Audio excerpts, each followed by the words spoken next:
Welcome to episode 637 of Apartment Hacker. This is Mike Brewer, and Apartment Hacker is my mission to tease out human potential in the multifamily space. Wanted to talk today about, well, first and foremost, let me welcome Dan Firestone to the Apartment Hacker community. Hi, Dan. Everybody give a shout out to Dan. Welcome. And if you ever have any questions, definitely feel free to leave us one in the comment or reach out to me directly, and we'll make your question a part of a future Apartment Hacker episode.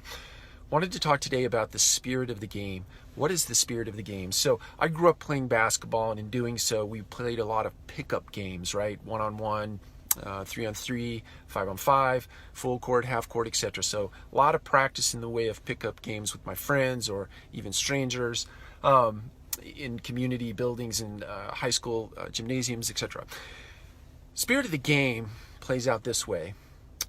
There were no referees in those scrimmages, in those practices, in those 1-on-1 competitions or 3-on-3 competitions, 5-on-5 competitions. No referees. The referees were us, right?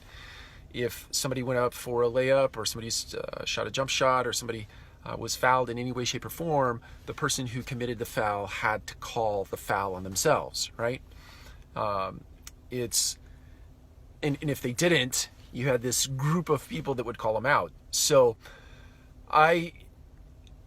through that experience and playing all of those games in my life, I learned this idea, I learned this principle, I learned this concept of the spirit of the game. You did what was right. It boiled down to that. You did what was right in the moment. In the moment of truth, you committed a foul, you called the foul on yourself, the game moved on. And it moved on in the spirit of competition, in a friendly competition. So, spirit of the game in the multifamily space, we have policy, we have procedure, we have rules, we have disciplines. All that stuff exists in our multifamily space to keep our business moving forward. From time to time, there is gray.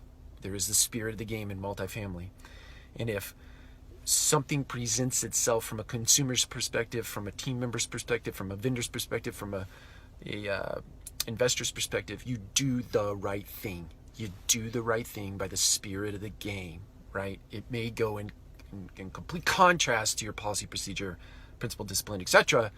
You do it because it's right. If it feels good in here, I'm pointing at my heart, if it feels good in here, right? That's the spirit of the game. If you make a decision and it doesn't feel right in here, you are violating the spirit of the game. So my encouragement to you on this Monday, for the rest of this week, the balance of this year, and into next year, and the rest of your time in the multifamily space, play by the spirit of the game. Take care. We'll talk to you again soon.